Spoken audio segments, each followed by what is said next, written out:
mukizwe wakirese umwami n'umukiza. Iby'isi nubwo wazajya usambana mu gitondo saa sita nimugoroba ntiwabihaga.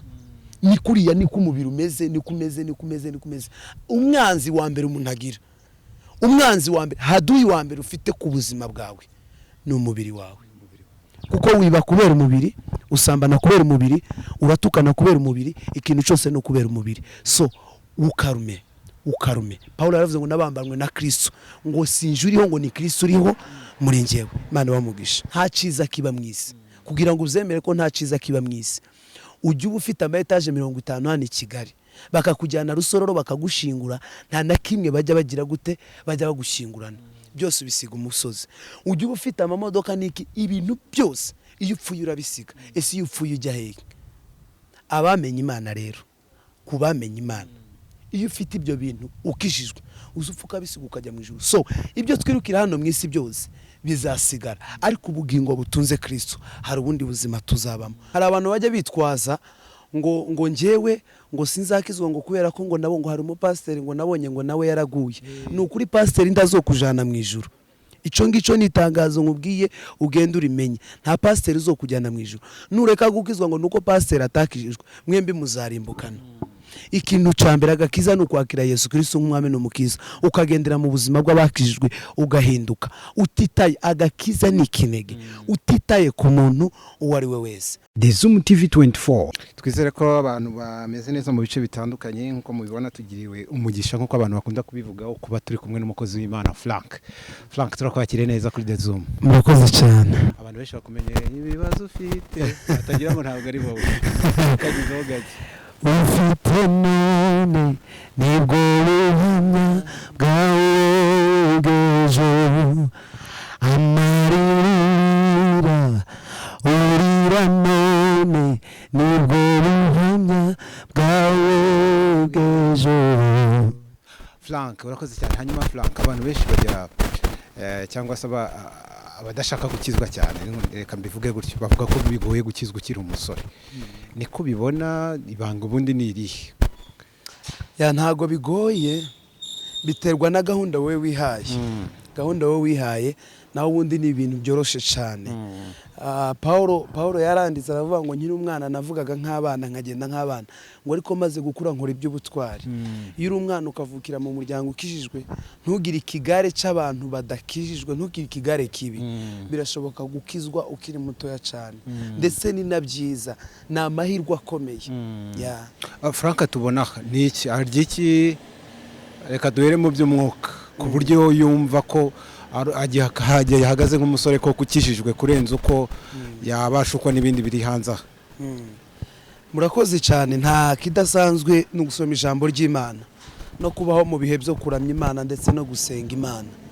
Nta kintu navuga ngo kidasanzwe shobora kuba nkora abandi badakora, ahubwo no kwiha gahunda runaka ukabuzi ko nkuko umuntu abaho mu buzima busanzwe bw'umubiri udashobora kubaho utarya, no mu buzima bw'umwuka niko bigenda. Iyo umwana ashaka gukura, ushaka ko umwana wawe akura, ujye umuha indyo yuzuye, ukamugaburira, ukamuha icyo kunywa, ukamuha icyo kurya, umwana arakura. Hama rero no mu buzima bw'umwuka niko bimeze, ugomba kurya uko bukeye mu gitondo saa sita na nimugoroba, ni ijambo ry'Imana, ni ibihe by'amasengesho no kuramya Imana. Frank warakijijwe cyangwa wavukiye mu gakiza? Kuko hari usanga abana wenda yaravukiye muri famiye ikijijwe bikamuviramo ko nawe yaba umukizwa. Hari n'undi waragiye mu byaha akaza kubona ko atari byiza akabivamo. Aho mwebwe byagenze gute? Niyo mpamvu buriya habaho umubatizo. Niyo mpamvu habaho umubatizo. Byitwa ko umuntu yakijijwe yakiriye Yesu nk'umwami n'umukiza iyo amaze kubatizwa. Kubatizwa ni ikimenyetso cy'umuntu wakijijwe. Rero nanjye navukiye mu muryango ukijijwe nibyo, ariko nanjye naje gukizwa nyuma, kuko barandeze ari ababyeyi muri Sunday school ndakura. Maze gukura rero fata umwanzuro ngenyere nabitekerejeho, ndagenda ndiga, maze kwiga nuko nguko kugezana n'ubu ngubu ndabatizwa. Ubu ndashima Imana. Frank ujye ubaho utaririmba? Kuko abantu benshi bakubona, nkunda no kubona video za abantu benshi bagenda bazikwirakwiza ku mbuga nkoranyambaga, ubuzima bwo kuririmba kuri Frank. Hari igihe utaririmba? Biragoye. Biragoye ko nabaho ntaririmba, kubera ko nibwo buzima bwanjye. Mu gitondo saa sita na nimugoroba nibwo buzima mbamo, nibwo buzima mbamo, no kuririmba mu gitondo saa sita na nimugoroba. Ujye urambirwa?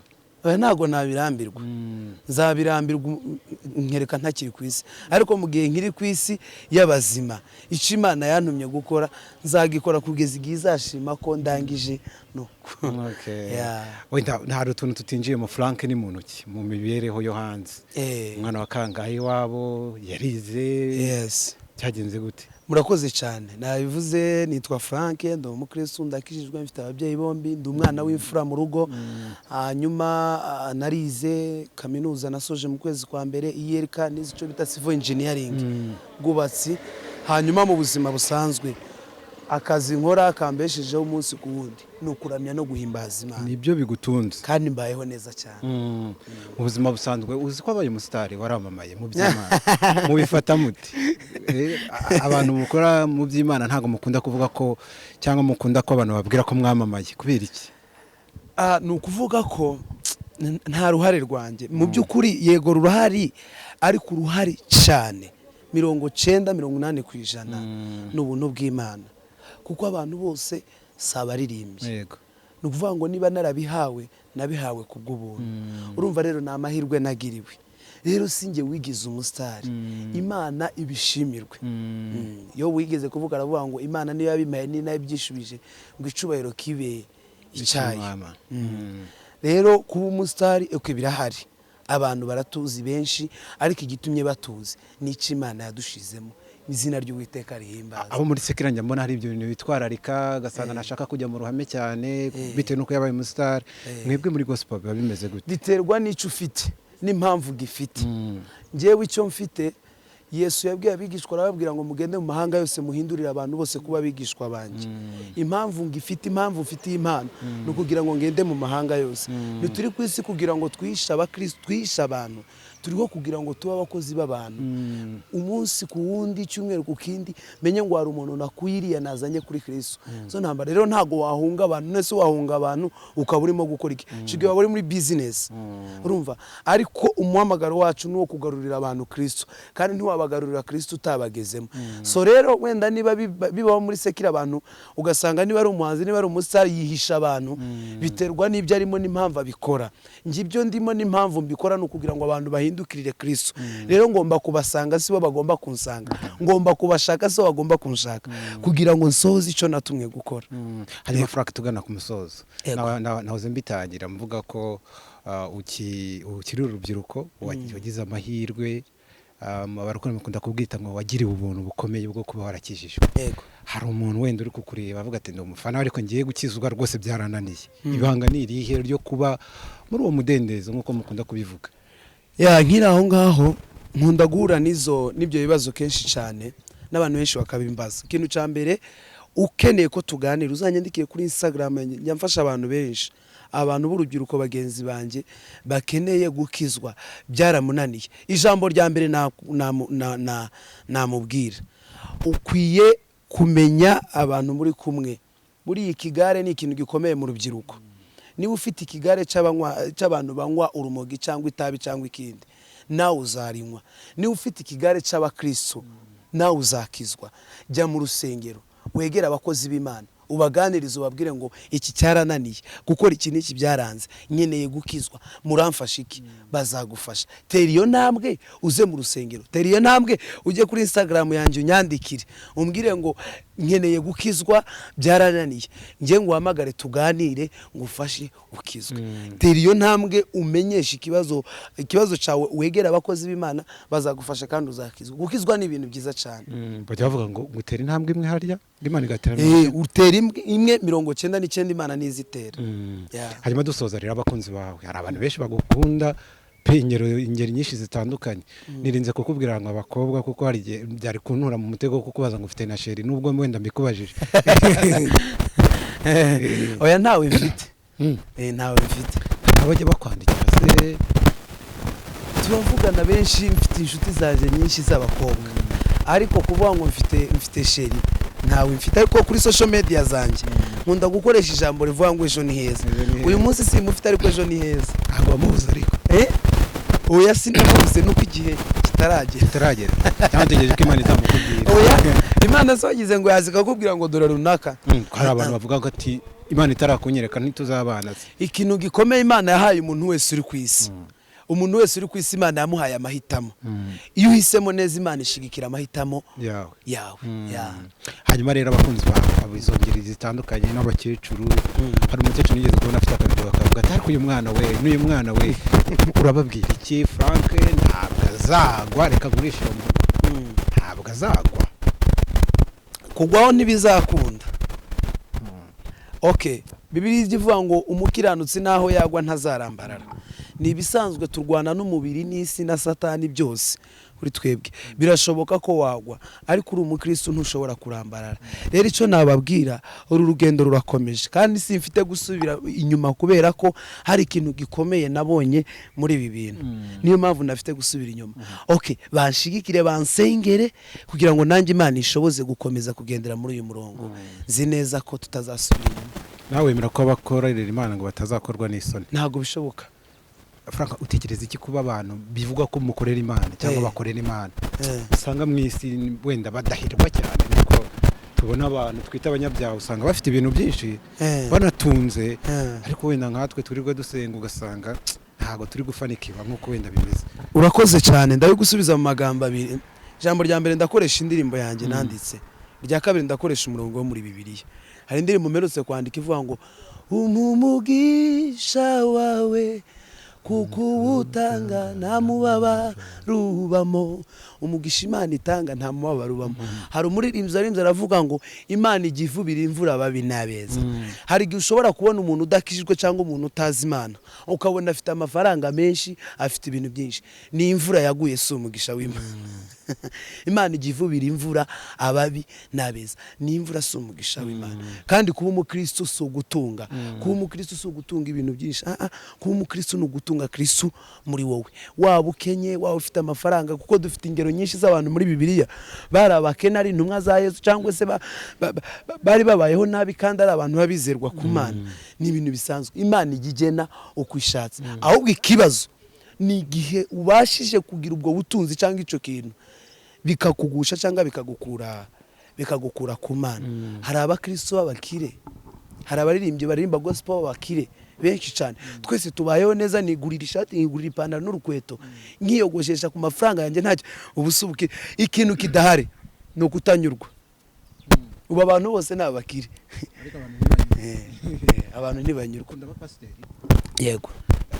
Bikumerera gute muri ino minsi? Ku mbuga nkoranyambaga nakunze kubona hari umukobwa ukunda kujyaho akavuga ko yaryamanye n'abapasiteri bagiye bamusambanya. Amakuru nk'ayo yiyumvishe ku bakozi b'Imana, cyangwa se bishobora kuba ari byo cyangwa atari byo, ariko yavuzwe ku bakozi b'Imana bagabura ibyayo nk'uko mukunda kubivuga. Ibyo bintu byakira gute? Ni skandale, ni ibitero bya Satani nk'uko mukunda kubivuga, biba bimeze gute kuri wowe? Okay, ikintu nakubwira n'ubyigamba. Bibiliya ivuga ngo abavuga ngo mwami siko bose bazabona Imana. Nkuko wabimbajije kare, hari igihe kigera intege nke zigafata umuntu uwo ari we wese. Buriya reka nkubwire, gukora icyaha si igitangaza. Igitangaza ni ukumenya ko wakoze icyaha. Urumva? Imana ni umubyeyi. Urumva? Ni ukuvuga ngo uri mu isi utegerezwa iteka ryose, nubwo utawasambana, watukana, nubwo utagira ute wakora ikindi. Si cyo cyaha kinini. Ariko iyo uri umukristo ukamenya ko wagize izo ntege nkeya, uzi ugenda ukegera Imana ukavuga ngo Mana nakoshije mbabarira, kandi ukihanira kureka. Apana kubikora none ukihana ejo ugasubirayo. Rero ibyo bintu byabaye by'abakozi b'Imana. Hari abakozi b'Imana bafite ibyo bibazo, ariko hari n'abandi bazima. Abantu tubarebere mu ishusho imwe. Hanyuma turasoje. Frank, niki wabwira umuntu waguye? Hari umuntu wahoze yakizwa kera, ariko byaranze. Niyo yumvisha ibyo ku rusengero yavuga ati ariko si igihe nabereyemo byo nungutse iki. Umuntu wari babibagamo bakaba yararambitseho, wamubwira iki? Murakoze. Dusoza hanyuma ikintu cya mbere navuga, hari abantu bajya bitwaza ngo njyewe ngo sinzakizwa ngo kubera ko ngo nabo ngo hari umupasiteri ngo nabonye ngo nawe yaraguye. Ni ukuri pasiteri ndazokujana mu ijuru.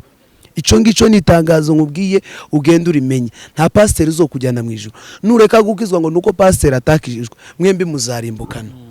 ikintu cya mbere agakiza ni ukwakira Yesu Kristo nk'umwami n'umukiza, ukagendera mu buzima bw'abakijijwe ugahinduka utitaye. Agakiza ni ikinege, utitaye ku muntu uwo ari we wese. Ijambo rya kabiri, umuntu waguye, umuntu wagize ikibazo akava mu byizerwa nta mpamvu, Bibiliya ivuga ngo azakorwa n'isoni, ngo abavuye mu byizerwa, bavuye mu masezerano nta mpamvu, bazakorwa n'iki? N'isoni. Ikintu nakubwira, nagutera imbaraga, nagutera imbaraga, ariko nkakubwira ngo niba warananiwe hari abakomeye, niba warasubiye inyuma hari abakomeje kujya imbere.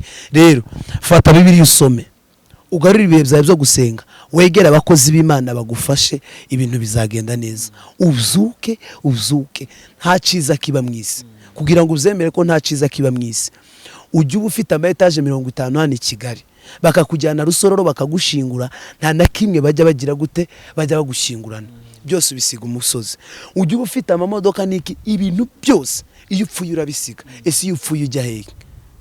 Abamenye Imana rero, kubamenye Imana, iyo ufite ibyo bintu ukijijwe, uzupfuka bisiga ukajya mu ijuru. So ibyo twirukira hano mu isi byose bizasigara, ariko ubugingo butunze Kristo hari ubundi buzima tuzabamo. Mukizwe, wakiriye Yesu umwami n'umukiza. Iby'isi nubwo wazajya usambana mu gitondo saa 7 nimugoroba, ntiwabihaga. Ni kuriya ni kumubiri umeze, ni kumeze. Umwanzi wa mbere umuntu agira, umwanzi wa mbere, haduyi wa mbere ufite ku buzima bwawe ni umubiri wawe. Kuko wiba kubera umubiri, usambana kubera umubiri, uratukana kubera umubiri, ikintu cyose no kubera umubiri. So ukarume. Paulo yaravuze ngo nabambanwe na Kristo, ngo sinjuriho ngo ni Kristo uriho muri njyewe. Imana bamugisha. Murakoze namwe, murakoze cyane. Asante. Yego. Okay. Amen. Nawe utarakanda subscribe, kanda ku kamenyetso k'umutuku kanditseho subscribe kugira ngo uzajye ubona n'izindi video zitandukanye utasanga ahandi. Turabakunda.